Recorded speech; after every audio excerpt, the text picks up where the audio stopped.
পশু হত্যা এক ভয়ঙ্কর পাপ। আমরা কখনোই এই অমানবিক কাজকে সমর্থন করি না। প্রাণের মূল্য সবখানে সমান, হোক সে মানুষ কিংবা পশু। আমাদের উদ্দেশ্য শুধুমাত্র সচেতনতা ছড়ানো, যাতে কেউ অকারণে নিরীহ প্রাণীর ক্ষতি না করে।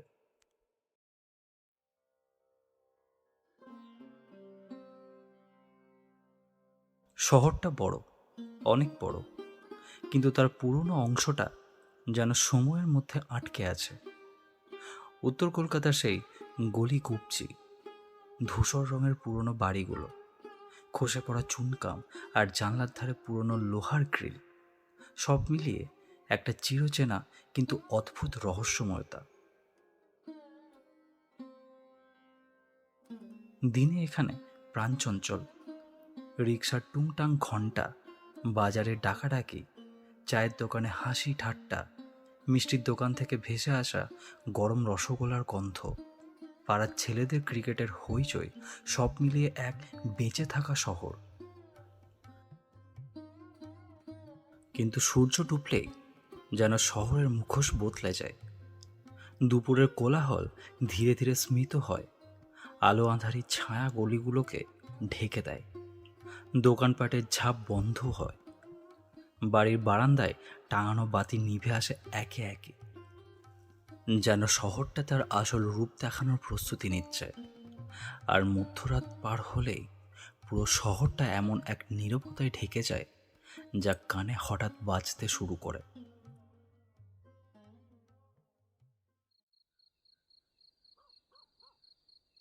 নীরবতা এত গভীর যে মনে হয় নিজের শ্বাস নেওয়ার শব্দ যেন বেশি হয়ে যাচ্ছে।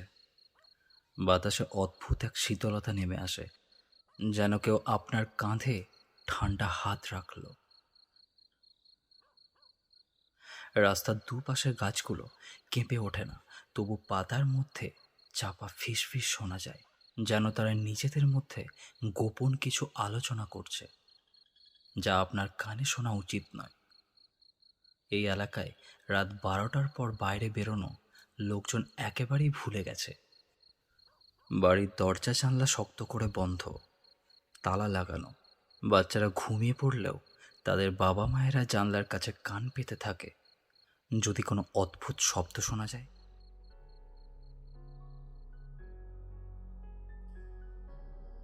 কারণ 1 মাস ধরে শহরের ভেতরে চলছে এক অদ্ভুত আতঙ্ক। কুকুরেরা একের পর এক নিখোঁজ হচ্ছে। শুধু নিখোঁজই নয়, যাদের খোঁজ মিলছে তারা ফিরে আসছে মৃত হয়ে। আর মৃতদেহের অবস্থা এত ভয়াবহ যে পুলিশ পর্যন্ত মুখ ঘুরিয়ে নিয়েছে। শরীর শুকনো, যেন ভিতরে সব রক্ত কেউ চুষে নিয়েছে। কোথাও কোথাও হাড় বেরিয়ে আছে, চামড়া ঢিলে হয়ে ঝুলে আছে, কারো পেট চিড়ে ফেলা, কারোর গলা অদ্ভুত কোনো ধারালো জিনিস দিয়ে কেটে নেওয়া। শহরের লোকেরা নানান কথা বলছে। কেউ বলে কোনো পিশাচের কাজ, কেউ বলে পুরনো তান্ত্রিক আচার ফিরছে, আর কেউ বলে রাতের অন্ধকারে নাকি দেখা যায় এক লম্বা ছায়া মূর্তি, গাছে কালো গামছা, মুখ ঢাকা আর চোখ, চোখ দুটো লাল রঙের জ্বলতে থাকে, যেন কয়লার ভেতরে আগুন। একজন বৃদ্ধ, যাকে সবাই রহস্যবিদ বলে ডাকে, একবার চায়ের দোকানে বলেছিলেন, ওটা মানুষ নয়, ওটা অন্ধকারের সন্তান। ওকে শুধু কুকুরেরা দেখতে পায়, মানুষ শুধু তার ছায়া টের পায়, আর তখনই দেরি হয়ে যায়।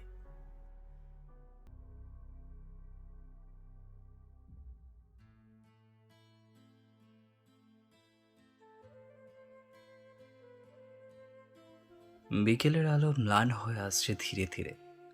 সূর্যাস্তের আগে শহরের রং এক অদ্ভুত কমলা আর ধূসর মিশ্রণে ঢেকে যায়। রমেনবাবুর চায়ের দোকানটা ঠিক কর্নারের মোড়ে, যেখানে একদিকে গলি ঢুকে গেছে পুরনো বাড়ির মাঝখানে, আর অন্যদিকে রাস্তা চলে গেছে বাজারের দিকে। দোকানের এক পাশে পুরনো ইটের দেওয়াল, যার ওপর এখন ছায়া পড়ে গাঢ় হয়ে এসেছে।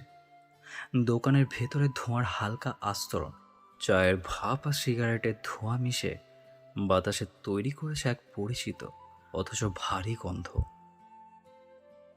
টিনের ছাউনি মাঝে মাঝে কাঁপছে, কারণ দূরে কোথাও পুরনো বাস রাস্তা দিয়ে যাচ্ছে। ছাউনিতে বৃষ্টির দাগ শুকিয়ে সাদা হয়ে আছে, আর তার ফাঁক দিয়ে আলো ঢুকছে, যেন চোখ টিপে তাকাচ্ছে।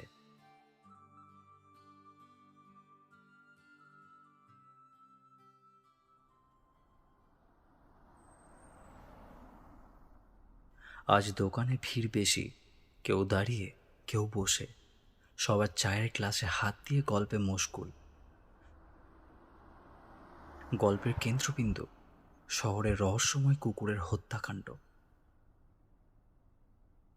অনির্বাণ শহরের নামকরা সাংবাদিক, দোকানের এক কোণে কাঠের টেবিলে বসে আছে, সামনে ডায়েরি আর কলম, পাশে কিছু খবরের কাগজ ছড়ানো।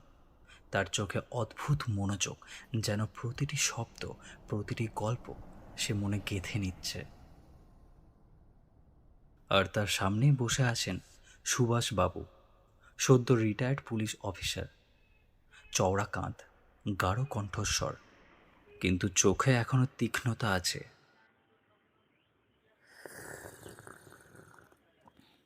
তিনি চা হাতে ধীরে ধীরে চুমুক দিচ্ছেন, কিন্তু ভ্রু কুঁচকে আছে, যেন ভেতরে কিছু ভেবে চলেছেন।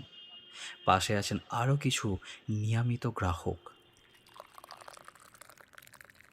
মোহিনীলাল পুরনো বই বিক্রেতা, যার কাছে সবসময় শহরের অদ্ভুত কাহিনীর ভাণ্ডার থাকে। শম্ভুবাবু স্থানীয় বাসিন্দা, যিনি এই এলাকায় জন্মেছেন এবং ছোটবেলা থেকে সব গলি চেনেন। আর কয়েকজন তরুণ, যারা ভয়ঙ্কর গল্প শোনার জন্যই এখানে বসে থাকেন। এখানের মধ্যে শম্ভুবাবুই প্রথম কথাটা তুললেন। আমি বলি, এটা কোনো পাগলের কাজ নয়, পরিকল্পিত কিছু হচ্ছে এখানে। এই ধরনের হত্যা, কুকুরের রক্ত চুষে নেওয়া, এটা সাধারণ অপরাধ না। তার কণ্ঠে গাম্ভীর্য। দোকানের ভিতর কিছুটা নীরবতা নেমে এলো। অনির্বাণ মাথা নেড়ে বলল, ঠিক বলেছেন। গত কয়েক সপ্তাহে দেখা গেছে কুকুরের শরীরের রক্ত একদমই নেই। আমি নিজে শুনেছি, একবার কুকুরের পেট ফাঁকা, মাংস পর্যন্ত কেটে নিয়ে গেছে কেউ। বই বিক্রেতা মোহিনীলাল চুপচাপ সিগারেট ধরালেন, তারপর ধোঁয়া ছাড়তে ছাড়তে বললেন, শোনেন, এটা স্পষ্ট তান্ত্রিকের কাজ। পুরনো কালো তন্ত্রে পশুর রক্ত লাগে, বিশেষ করে পূর্ণিমার রাতে। শহরের পুরনো মন্দিরগুলোর আশেপাশে নাকি এসব কাজ বেশি হয়। সবাই একে অপরের দিকে তাকালো, যেন প্রত্যেকেই মনে মনে ভয় পাচ্ছে, কিন্তু মুখে কিছু বলতে চাইছে না। ঠিক সেই সময় দোকানের বাইরে দিয়ে ধীর পায়ে একজন হেঁটে গেল। রোগা, মাঝবয়সী মানুষ, ময়লা ধুতি, চেক শার্ট, হাতে পুরনো কাপড়ের ব্যাগ। তার চুল এলোমেলো, আর চোখে এক অদ্ভুত বিষণ্ণতা। সে দোকানের ভেতরে এক ঝলক তাকিয়ে আবার মাথা নিচু করে হাঁটতে লাগলো। সুভাষবাবু কণ্ঠ নিচু করে বললেন, ও নিত্যানন্দ কয়েক সপ্তাহ আগে এসেছে এখানে। কারোর সঙ্গে ঠিকমতো কথা বলে না, ব্যাগে সবসময় কিছু থাকে, কেউ দেখে না। আর হাসি আমি আজ পর্যন্ত দেখিনি। দোকানের ভেতর আবার গুঞ্জন শুরু হলো।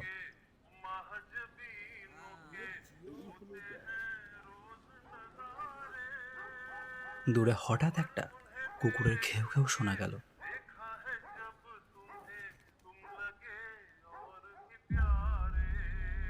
আর অনির্বাণের মধ্যে একটা দৃঢ় সিদ্ধান্ত পাকাপাকি হয়ে গেল। সেই রহস্যের পেছনে সত্যটা খুঁজে বের করবেই।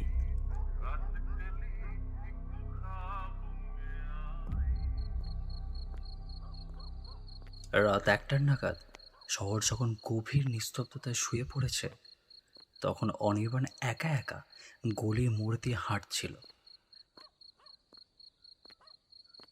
শীতের কুয়াশা ঘন হয়ে আসছে। রাস্তায় মানুষের পদচারণ আর গাড়ির শব্দ দীর্ঘক্ষণ থেমে গেছে। চারপাশের পুরনো বাড়িগুলোর জানলা ও দরজা বন্ধ। শহর যেন শুয়ে আছে এক অদ্ভুত অজানা মৃত্যুর অপেক্ষায়।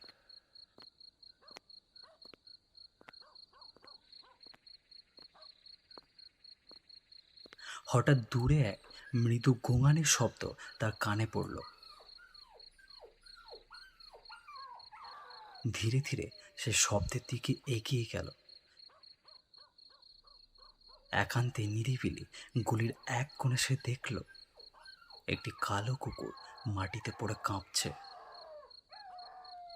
গলার নিচ থেকে রক্ত ঝরছে নিঃশেষে। কুকুরটার চোখে ছিল অসীম যন্ত্রণা আর ভয়ের ছাপ। কুকুরটির উপর ঝুঁকেছিল এক অদ্ভুত ছায়ামূর্তি, মানুষের মতো, কিন্তু মুখ অন্ধকারে ঢাকা, গামছায় ঢাকা। হাতে ছিল এক লম্বা ছুরি, আর অন্য হাতে পিতলের ছোট একটি বাটি, যেখানে লাল রক্ত জমে ধীরে ধীরে।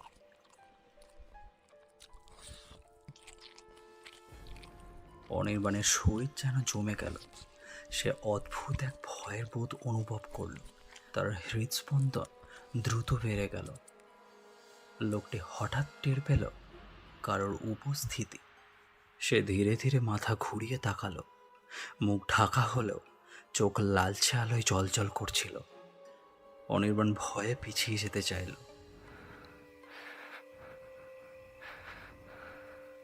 সে অবাক হয়ে দেখল ওই ছায়ামূর্তি কুয়াশার ভেতর দিয়ে বাষ্পের মতো বিলীন হয়ে গেল।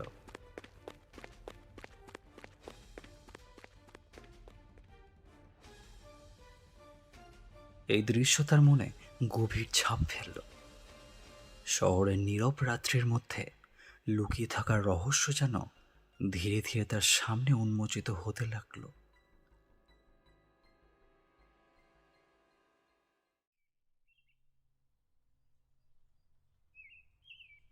পরদিন সকাল থেকে অনির্বাণের মাথায় একটাই প্রশ্ন ঘুরে বেড়াচ্ছিল। সেই রাতের দৃশ্যটি কি সত্যিই সে দেখেছিল, নাকি তার কল্পনার খেলা? কিন্তু রক্তাক্ত কুকুরটির কথা?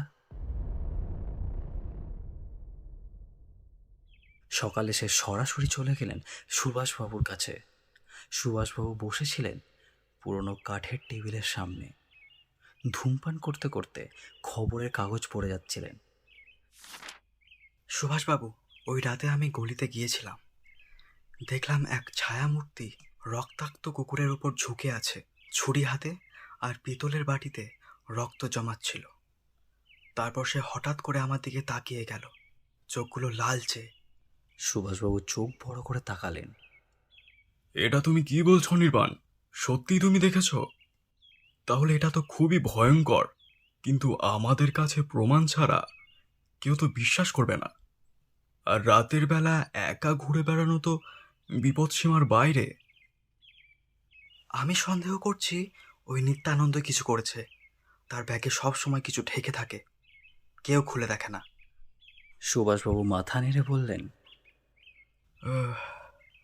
হয়তো তাই, কিন্তু এরকম ঘটনা তদন্ত করা কঠিন। তবুও আমি তোমাকে বলবো, রাতে একা বের হবে না। আর যদি কিছু দেখতে পাও, সঙ্গে সঙ্গে আমাকে জানিও।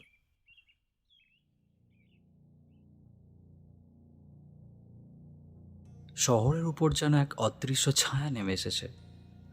দিনে যতই ব্যস্ততা থাকুক, ট্রামের ঘন্টা, ভ্যানে শাকসবজির ডাক, পাড়ার ছেলেদের ক্রিকেট, সব কিছুর মাঝে একটা অদ্ভুত অস্থিরতা মিশে আছে। রাত নামলেই সেই অস্থিরতা বেড়ে ওঠে বহু গুণে। রাস্তার বাতিগুলো আলো জ্বললেও যেন কুয়াশা আর অন্ধকার মিলে সে আলোকে গ্রাস করে নেয়। পূর্ণিমার রাত, শহরের এক ফাঁকা মাঠের ধারে একসাথে 3টে কুকুরের মৃতদেহ পাওয়া গেল। দেহগুলোর অবস্থা দেখে পুলিশের লোকজন পর্যন্ত শিউরে উঠল। চামড়া ছুলে পড়েছে, শরীর শুকিয়ে কাঠ, চোখ দুটো ফেটে বেরিয়ে এসেছে, যেন ভয় আর যন্ত্রণায় কুকুরগুলো মরেছে। কেউ বলল তান্ত্রিক যজ্ঞের আঁকিবুকি, কেউ আবার শয়তানি রীতির ছাপ। খবর ছড়িয়ে পড়ল দাবানলের মতো। চায়ের দোকানে, বাজারে, রিকশায়, সব জায়গায় শুধু একটাই আলোচনা, কে করছে এগুলো। সেই সময়ে সবাই একটি লোকের কথা বেশি বলতে শুরু করলো, নিত্যানন্দ। চেক শার্ট, হাতে পুরনো কাপড়ের ব্যাগ, সবসময় একা থাকে, কাউকে সেভাবে কথা বলে না, দোকানে এলে মাথা নিচু করে থাকে।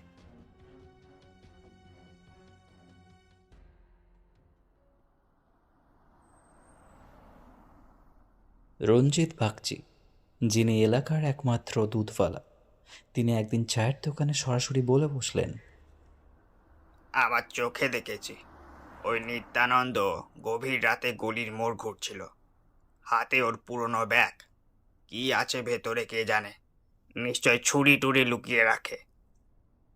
পাশে থেকে গণেশ, যিনি সামনে একটু আগে একটি নটকন দোকান চালান, তিনি সিগারেট টেনে বললেন, আরে দাদা, এটা ক্লিয়ার কেস আছে, এসব কালাতন্ত্রের কাজ। আর নতুন এসেছে এই মহল্লায় কে? ও নিত্যানন্দ ছাড়া আর কেউ হবে না দাদা। আমি বলছি, এর পিছে ওর হাত আছে।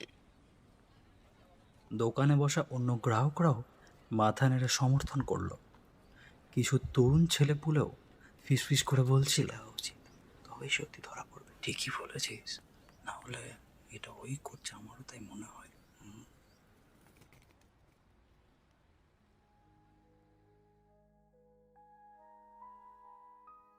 লোকজনের মনে ভয়টা যতটা, রাগ ততটাই বাড়তে লাগলো। কুকুরগুলো অনেকের আপনজনের মতো ছিল, কারোর রাতে পাহারাদার ছিল, কারোর খেলার সঙ্গী ছিল, কারো একমাত্র সঙ্গী ছিল। তাদের এভাবে মরতে দেখে মানুষ ভেতর থেকে ক্ষেপে উঠেছিল।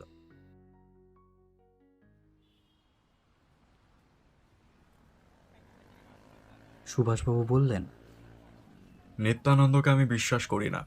বেশ কয়েকদিন ধরেই লক্ষ্য করছি লোকটা কেমন যেন স্বাভাবিক নয়। ওর চোখে কোনো স্বাভাবিকতা নেই।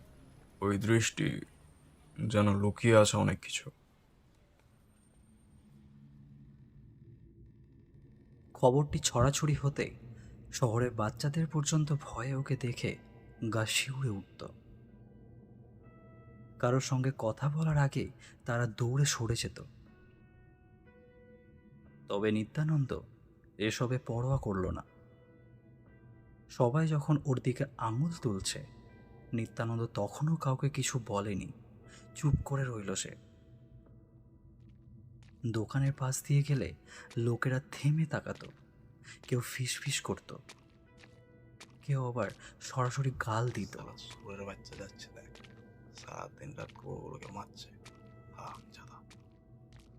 কিন্তু সে কোনো প্রতিবাদ করতো না, শুধু মাথা নিচু করে হাঁটত, যেন চারপাশের অভিযোগ তার কানে পৌঁছই না। এই নীরবতায় আবার লোকেদের সন্দেহকে আরও বাড়িয়ে দিল।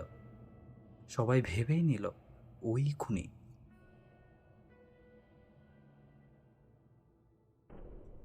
অনির্বাণ সাংবাদিক, কিন্তু তার ভেতরে দ্বন্দ্ব তৈরি হচ্ছিল।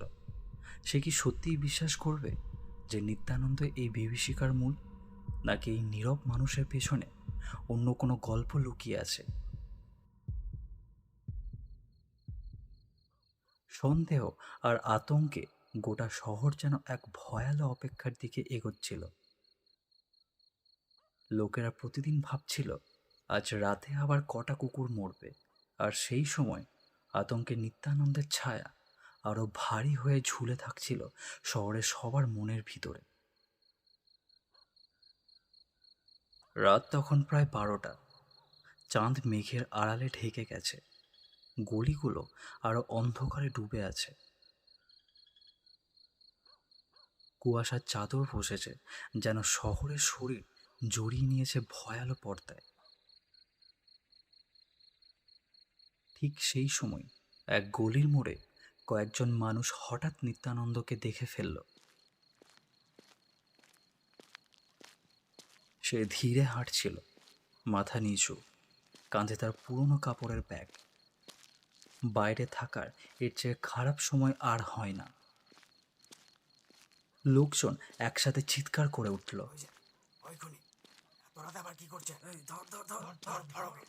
এক ঝাঁক লোক পিছন থেকে দৌড়ে এসে তাকে চেপে ধরল।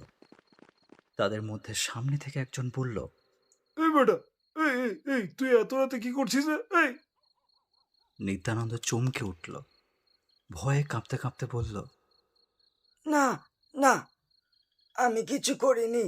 আমি শুধু একটু হাঁটতে বেরিয়েছি।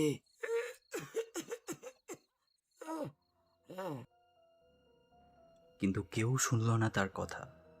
শহরবাসীর মনে অনেক দিন থেকে ভয়ের সঙ্গে মিশেছিল রাগ আর প্রতিশোধের আগুন। একজন চেঁচিয়ে উঠল, কি আছে দেখা? ব্যাগ টেনে খোলা হলো। ভেতরে কিছু পুরনো কাপড় আর ছেঁড়া বই।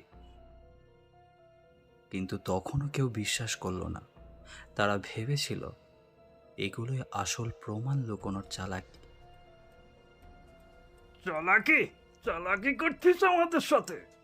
আমি আমি কিছু করিনি, বিশ্বাস করুন। আমি খুনি নই। আমি আমি কিছু করিনি। চুপ শালা। কিন্তু তার চিৎকার কেবল কুয়াশার মধ্যে মিলিয়ে গেল। শহরের মানুষ সেই রাতে নিজেদের ভয় আর সন্দেহকে মেটানোর জন্য নিত্যানন্দের উপর ঝাঁপিয়ে পড়ল। একে একে সবাই বের করতে থাকে তাদের ভিতরে জমাট বেঁধে থাকা এতদিনের আতঙ্ক ভার। অবশেষে রক্তাক্ত অবস্থায় তাকে ফেলে রেখে সবাই হাঁপাতে হাঁপাতে দাঁড়ালো। একজন বলে উঠল, এই এই লজ্জা করে না তোর? অবলা নিরীহ রাস্তার কুকুরগুলোকে হত্যা করতে ওভাবে? কি দোষ করেছিল তোরা ওর? হ্যাঁ, নিত্যানন্দ কিছু বলে ওঠার সাহস পায় না, খালি মাটিতে লুটিয়ে আরও একবার বলে ওঠে, বিশ্বাস করুন, আমি কিছু করি নাই। কারোর মনে অদ্ভুত তৃপ্তি, কারোর মুখে স্বস্তির হাসি, যেন তারা অবশেষে খুনিকে ধরে ফেলেছে।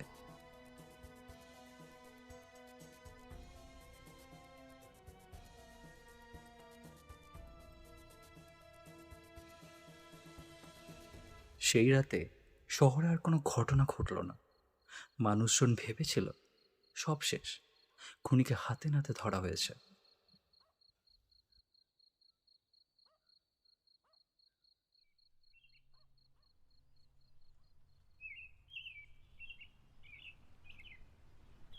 পরদিন সকালে শহরে ছিল অদ্ভুত শান্তি।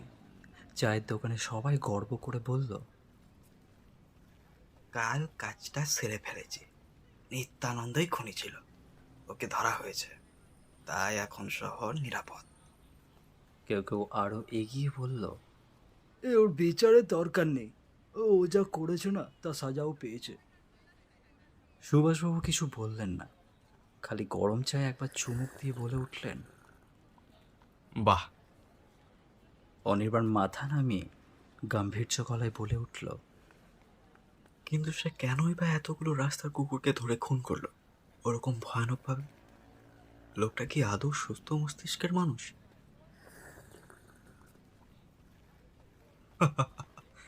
আরে ছাড়ুন না, আসল অপরাধীকে ধরা হয়েছে, তাকে উপযুক্ত সাজা দেওয়া হয়েছে, ব্যাস এটাই চাইছিলাম।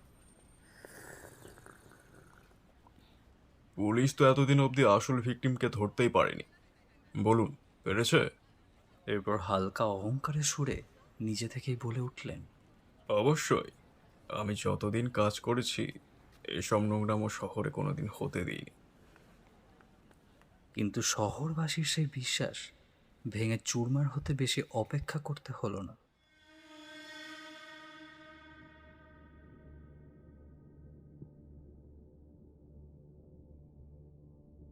পরদিন ভোরে শহরের এক সরু গলিতে পাওয়া গেল একটি কুকুরের মৃতদেহ। কিন্তু আগের মতো নয়, এবার মৃত্যু আরও ভয়াবহ। কুকুরটির মাথা থেকে গলা পর্যন্ত 2 ভাগ করে কেটে ফেলা হয়েছে।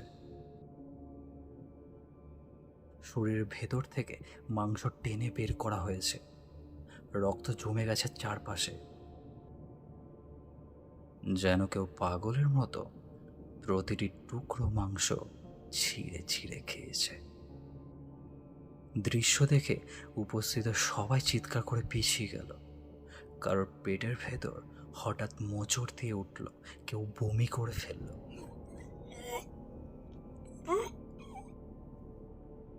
সবাই একসাথে একটাই প্রশ্ন করতে লাগলো, তাহলে নিত্যানন্দ খুনি নয়? শহরের ভেতর আবার সেই ভয় ফিরে এলো, আর এবার সেটা আগের চেয়ে বহু গুণ ভয়াবহ। মানুষ বিভ্রান্ত, পুলিশ অসহায়।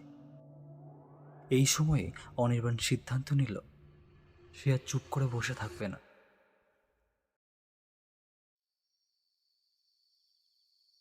পরের দিন রাত তখন 8টা বাজে।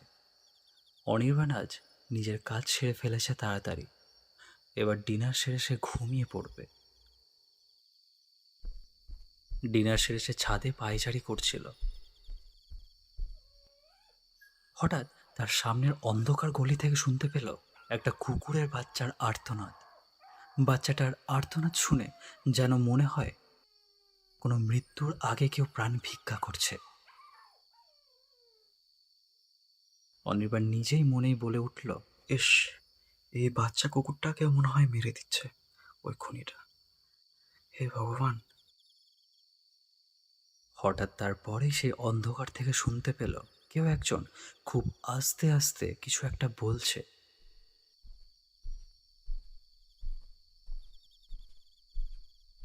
অনির্বাণ ধীরে ধীরে পা টিপে টিপে ছাদের একদম ধারে এসে পাঁচিলের আড়ালে ঝুঁকে কান পেতে শুনতে থাকে।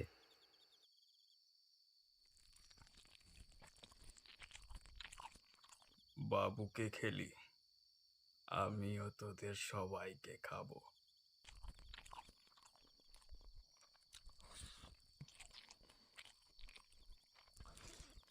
আমি বাঁচাতে পারিনি, এবার তোদের কেউ বাঁচাবে না কেউ।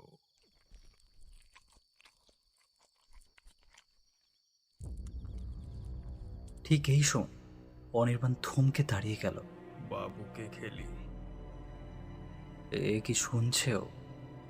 এ তো সুভাষবাবুর গলা। আমিও তোদের সবাইকে খাবো। অনির্বাণের মনে হলো যেন পায়ের তলা থেকে মাটি সরে যাচ্ছে। তার পুরো শরীর ঘেমে উঠল। মনে মনে নিজেকে শান্ত করে ছাদে থেকে দৌড়ে নিচে নেমে এলো।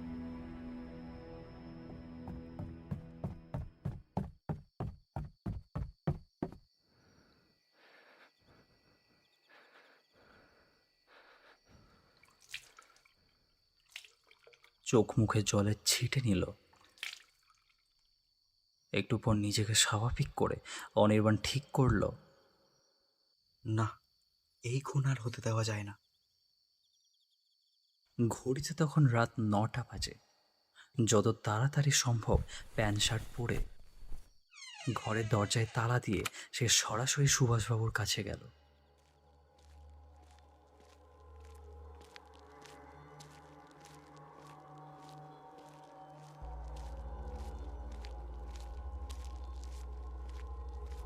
চায়ের দোকানের অন্ধকারের কোণে সুভাষবাবু বসেছিলেন, হাতে গরম চায়ের গ্লাস, মুখে একটা অদ্ভুত হাসি। চোখের দৃষ্টি আজ অস্বাভাবিক রকম জ্বলজ্বল করছে। অনির্বাণ ধীরে ধীরে বলল, সুভাষবাবু, গত রাতের খুনের পর আর কোনো সন্দেহ নেই, খুনি নিত্যানন্দ নয়, আসল খুনি তো আপনি।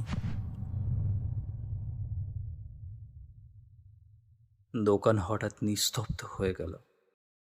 সবার চোখ সুভাষবাবুর দিকে। সুভাষবাবু প্রথমে কিছুক্ষণ চুপ করে রইলেন, তারপর মাথা তুলে তাকালেন। চোখ লালচে, ঠোঁট কাঁপছে। তারপর আচমকা এক অদ্ভুত খিকখিকে হাসি ভেসে এলো তার মুখ থেকে।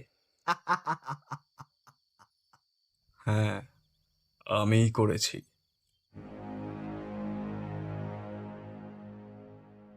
এক ঝটকায় যেন চারপাশ কেঁপে উঠল। সবাই চমকে তাকিয়ে রইল সুবোধ সম্মানিত সাবেক পুলিশ অফিসার সুভাষবাবুর দিকে।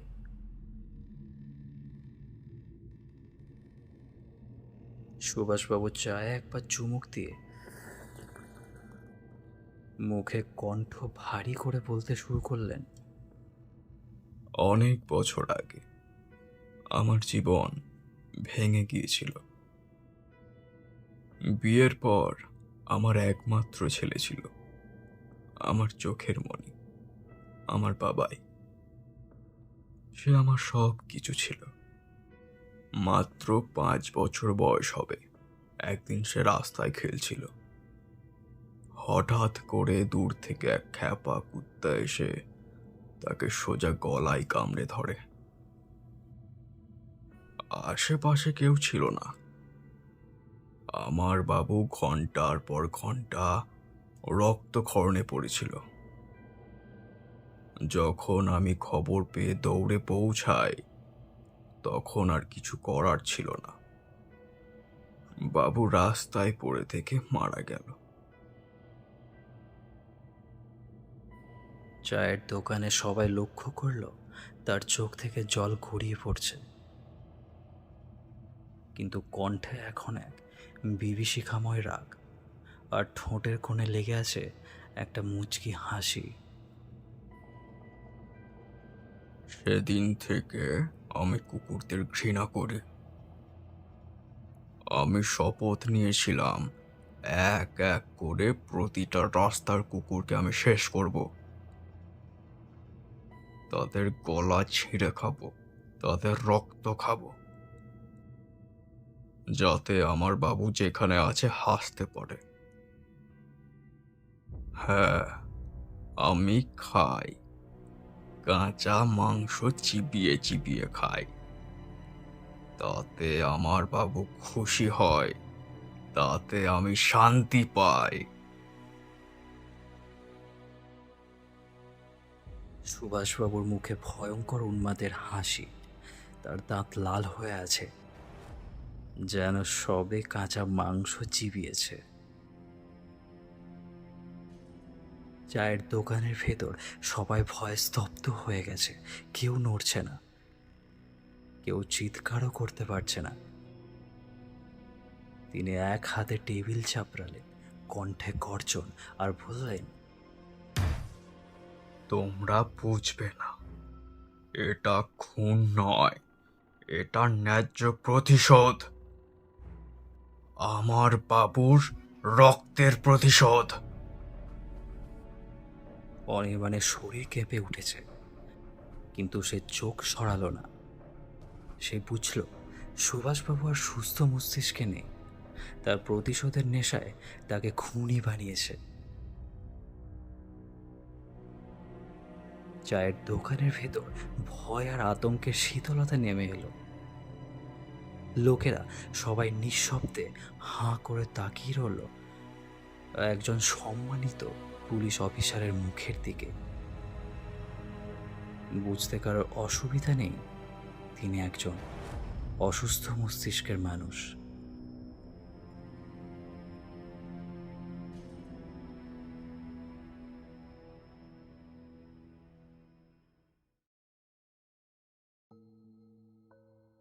শুনছিলেন আজকের গল্প কুকুর খেকো। গল্পটা যদি আপনাদের ভালো লেগে থাকে তাহলে একটা লাইক করবেন এবং কমেন্টে জানাবেন। এরকম আরও গল্প শুনতে আমাদের এই চ্যানেলটি সাবস্ক্রাইব করে আমাদের পাশে থাকুন। ধন্যবাদ।